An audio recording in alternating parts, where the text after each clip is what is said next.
So yeah, we've been asked to speak at this webinar around establishing a training officer network.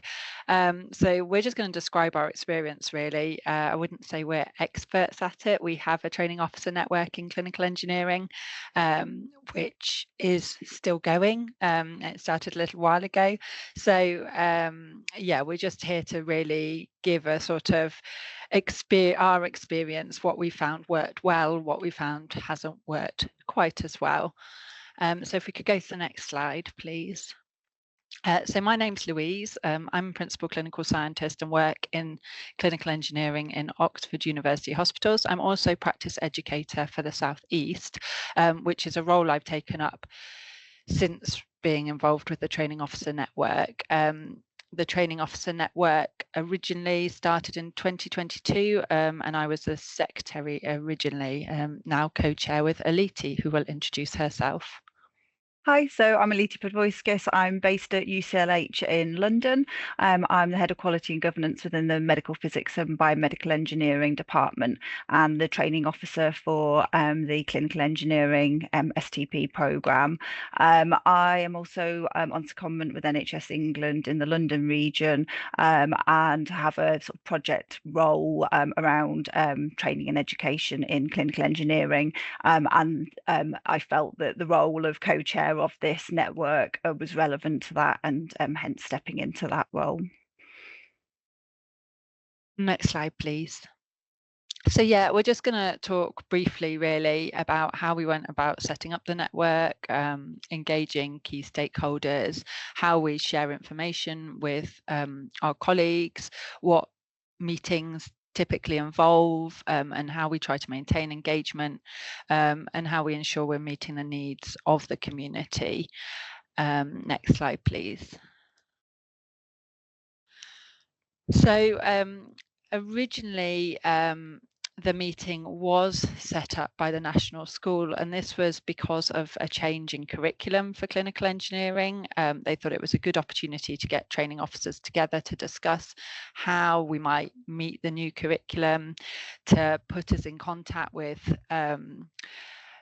different colleagues who work across different rotations, and to ensure that we were all sort of happy with that. And off the back of that first meeting, we were encouraged as a group to sort of continue with this sort of training officer network, and that sort of gave us our attendee list in the first instance, gave us those contacts with each other who were embarking on this new curriculum, and from that the National School sort of handed it over and said, well, you know, it's not our meeting, it's a meeting for the training officers. So we identified a chair and a secretary at that point. And we sort of shared the responsibility of running it initially, between myself and another colleague. We generated a terms of reference, which we agreed at the second meeting, to make sure we were sort of focused and suitable for what our group looked like, what we were doing. We've sort of then done these meetings via MS Teams. We've used that original contact list to kind of send out invites for future meetings. We roughly do them 6 weekly, but that kind of depends on life and other commitments really. Next slide, please. So yeah, the original contact list came from the National School after that first meeting. It's evolved a little bit in that people are then passing over information about the network to people that they come into contact with. So originally it was just the people who were having trainees in that first year on the new curriculum, but obviously new training centres have joined, so they might get signposted to the network, or training supervisors also join. It's not just training officers, so sometimes we'll have multiple people from the same trust join the meetings. And we're not really exclusive. We don't at the moment have trainees join, and we don't have trainees have access to the resources, just because we're sharing information around benchmarking of competencies and things like that. So it is for supervisors and officers, but we kind of welcome everyone who's got an interest in clinical engineering training and the STP. And we do have representatives, so we have somebody from the National School who will sometimes attend, and we invite somebody from King's who deliver the MSc for clinical engineering. We also link in with people from clinical scientific computing, because not all of our training centres have access to all of the different specialisms for their rotation. So it's sort of a good opportunity to link in with those additional people who might have different networks and things. Next slide, please. So I'll hand over to Alyte to carry on. Thank you. So this slide is about sort of how we share information between the members of the network. So as Louise indicated, she started off being secretary, and initially with the actual meetings themselves running on MS Teams, started with attempting to use MS Teams to share information like meeting minutes and notes and updates. But there was a problem with accessing that depending on which organisation you were in and what permissions you were given, and actually, as it happened, everyone seemed to be transitioning to using NHS Futures around that time, and that's when Louise set up the NHS Futures page, which anyone who is a member can access, and we keep it as a closed group just for those that attend the Training Officer network, just because then it means that the information that's provided is very focused on the trainer needs, but anybody can request to be a member when they join the network, and the content that we share there are the meeting notes and the upcoming agendas. We share example training plans from our centres, as well as details of any relevant meetings and suitable job adverts for trainees, and there is the option to have a forum and sort of ask questions as well. Next slide, please.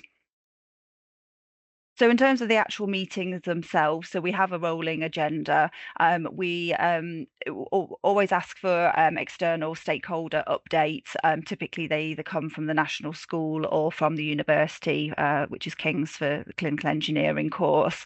And it just depends what's happening at the moment, you know, as to who might present what topics.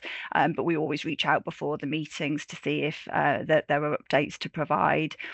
We provide feedback from recent meetings or conferences, and that doesn't necessarily just come from Louise and myself. We ask for if other members of the network have attended those to feedback as well. What we started to do, especially with the new curriculum, is we are identifying competencies which are particularly challenging to meet, or that people have found hard to find experience for their trainees, and it gives us an opportunity to share examples of what we're doing, but also to benchmark ourselves against one another.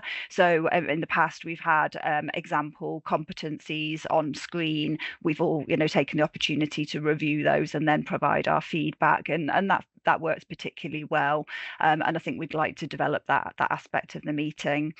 We invite speakers that we think might be relevant to the group, and we, as I say, share current vacancies, upcoming courses, and have an opportunity for any other business for network members to add their own topics. So examples of invited speakers that we've had in the past, we've had the National School Assessment Team and the learning, and also presenting about the learning resources, and I think Sally claimed to present on reflective practice as well, and more recently we had the NHS England London region workforce training and education workforce transformation lead who came to speak to us as well. Next slide, please. So in terms of maintaining engagement, obviously for the network to be successful, we need to have the members engaged and willing to participate. So we ran a survey at 6 months and 1 year to ask for feedback when the network was very new, and we're constantly asking for ideas to keep the meeting fresh and relevant.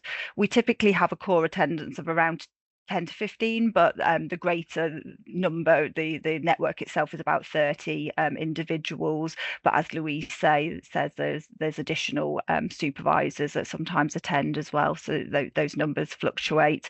But that regular attendance and core attendance enables the relationships to be developed as well, which helps the meeting being meaningful. We have to obviously develop the content for different members are involved in developing content for different points, and so we feed into the new curriculum and we feed into the endpoint assessments as well, which is under review at the moment, and that network again provides a sounding board to collect ideas and provide feedback, and we're also in discussions about inviting a trainee representative at the moment. So Kings on their course have a trainee representative, and it seems relevant that we might do the same thing. We're just working out what that might look like and how to sort of fairly share that opportunity with the trainees at the moment. Next slide, please. So overall, in summary, our recommendations are, if you're going to think about setting up a specialism training officer network, is to have 2 people to drive the leadership of it. It does obviously mean that the responsibility is shared, but we can bounce ideas off each other and we give a different perspective to the content for the meeting, but also the discussions. And if the network meetings itself, maybe people aren't being as forthcoming as we would ideally like, it means that we've got each other to discuss ideas with.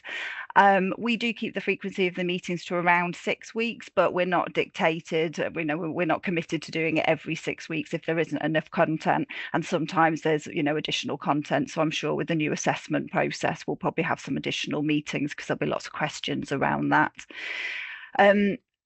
We recommend keeping it, maintaining or reminding ourselves what the common goal of the meeting is. So we set up as an STP Training Officer network, and we thought about broadening that out to other like apprenticeships and such like, but actually just keeping it very specific means that the relationships are enabled to be formed, and keeps the topics specific, and obviously you need commitment from the community. There's no point running the network if people aren't engaged in it and aren't bringing their own contributions to the table, and we're pleased to say that over the last 2 years of running the network, the clinical engineering community luckily are quite committed to the network too, and that works well. I think that's all for us. Thank you very much.